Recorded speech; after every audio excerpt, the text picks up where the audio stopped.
Hello, welcome back to the channel. Today we're going to be talking about DEI Sweet Baby Inc. So let's get into it. We're on a mission from God.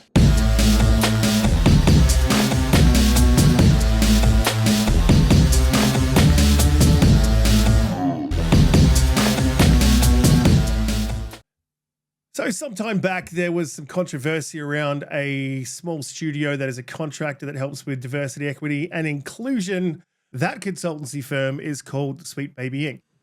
So a little bit about Sweet Baby Inc. They were founded in 2018. Sweet Baby Inc. is a narrative development consultation studio based in Montreal and is working around the globe. Their mission is to tell better, more empathetic stories while diversifying and enriching the video games industry. We aim to make games more engaging, more fun, more meaningful, and more inclusive. So why is Sweet Baby Inc. bad? They have some employees, and indeed the CEO and co-founder, I believe, have said many racist things on Twitter that have come to light. I won't bring them up on the channel. There's plenty of videos that you can go check out that have all of those things that have been proven. So me personally, I do not support Sweet Baby Inc. So please let me give you a little bit of disclaimer before I jump into this, this entire video. I don't like Sweet Baby Inc.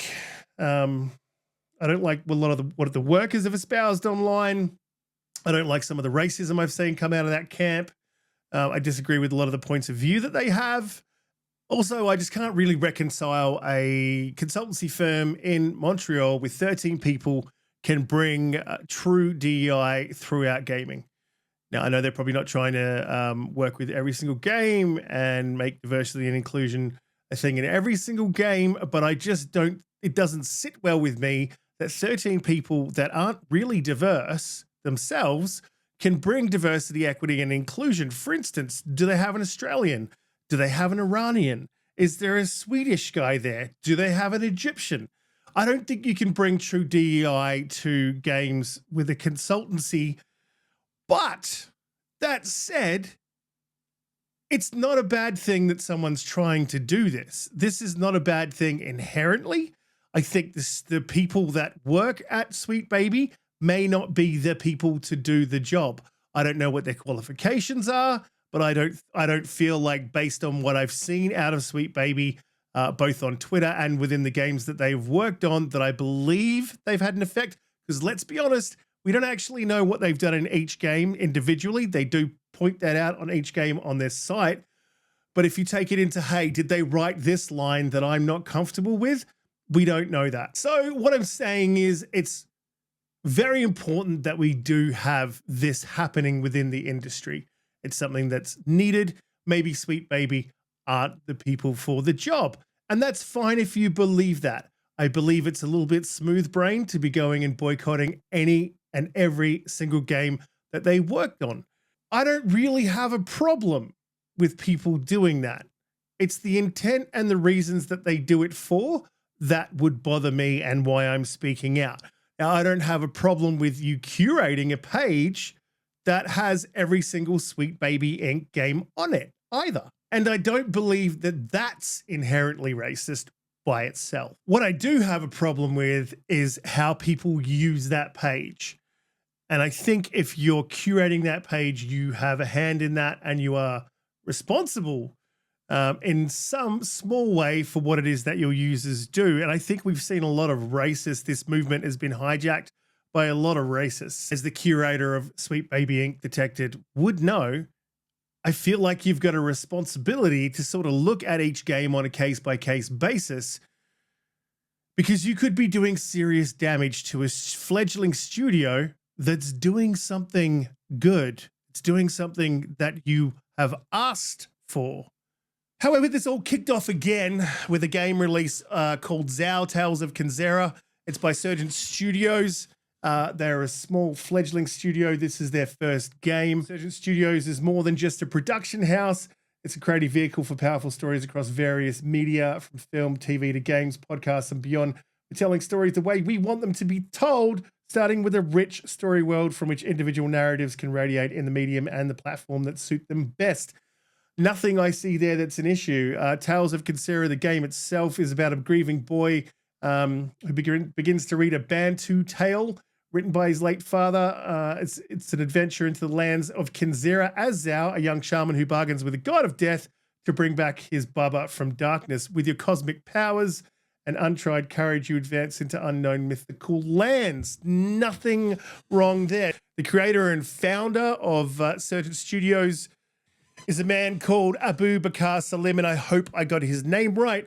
The reason that I first started to take notice of this game was he did a fantastic speech at the Game Awards, and I'll bring that up for you guys now.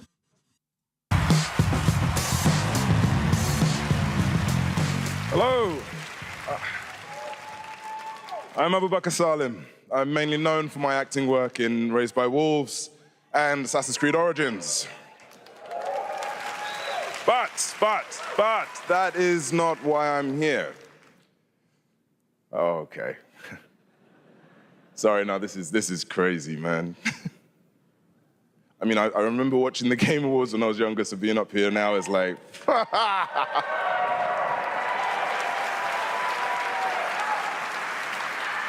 Look, I've loved games all my life. I played them all my life, man, from Kingdom Hearts, Gary's Mod, Golden Sun.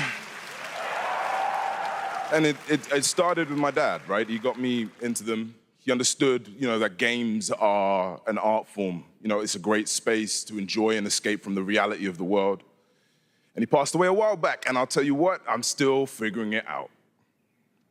But 4 years ago, I decided that I needed to try and process my grief in a way that felt true to me and him. So I took the biggest risks of my life, and through everything that I had in making a game, a piece of art that honored him, an ode to the people we have loved and lost. So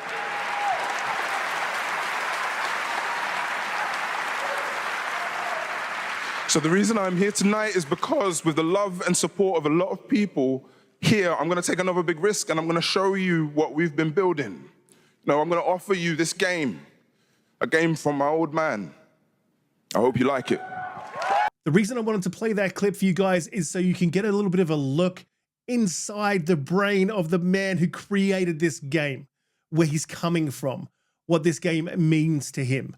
And what this game could mean to other people and how it could be helpful to other people. And I think context is important.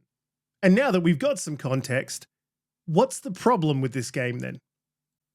Essentially, they're linked to Sweet Baby Inc. That is the only problem with this game. But let me just help you guys with your argument, and let me show you where it falls down and where you're going wrong. So none of us are big fans of Sweet Baby Inc., but it's very unlikely that we're going to be able to get rid of them as a consultancy firm. They are firmly entrenched in the gaming industry. And the best that you can hope for, I think, is that they start behaving themselves and doing diversity right. We're still going to need consultancy firms. This is a small studio. They're going to need consultancy. They might have needed help with development. They might have needed help with many, many things. So they're always going to need consultancy firms. And what you guys are doing is destroying your own argument and destroying your own goal, as I believe the goal is, unless you're just an out-and-out racist. The context is always important. Like, you need to focus on context here. This is an important thing. The context of this game, and let me explain it to you, is that this is a new studio built from the ground up. And this is what a lot of you guys who have been pushing back on Sweet Baby Inc. and diversity and inclusion, etc., in its entirety, is that you want to see diverse people building their own studios. You want to see, if you want to be in the room, build your own, do your own thing. Well, this guy's done that, right? I guess the other thing you need to take into context, this is a brand new IP. This is not taken from existing IPs. They haven't inserted a character. They haven't checked boxes. This is a brand new story with a brand new character in a brand new universe created from the ground up. And again, this is something else that you guys in DEI have been asking for all the way through, or purporting or representing that this is all you're saying. You're saying, hey, don't race swap our favorite IPs. Hey, don't just check box diversity. Now, I've been saying this stuff as well. I'm with you, right? I want to see new IPs built with diverse characters. I don't want to see them just swapping them out in existing IPs. That makes it very difficult, and there's an argument to be made against that. We can have that argument, but this is what this guy is literally doing. He's created a new IP. He's built it from the ground up. Like, if you are fighting back against this game, you are fighting back at what I believed the goal was supposed to be, yeah? Like diversity, equity, and inclusion done right. You're clowning yourselves. The other thing that's happening here is this movement's been hijacked by a bunch of racist fucks. And all you guys, all you creators that are out there still sort of pushing this, like, hey, we've got to push back against this. This is still Sweet Baby, you know, Inc. You know, it's bad, bad, bad. Those racists are riding your coattails, and it does not look fucking good for you. I am telling you.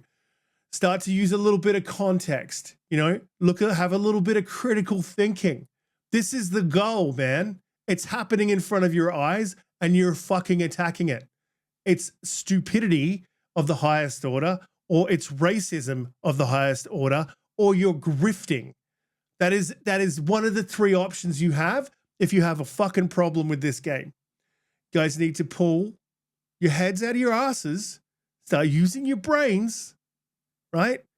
And stop just boycotting things blanketly without any sort of critical thought. If you guys disagree, hit me up in the comments. Be fucking respectful. And I'll see you in the next one.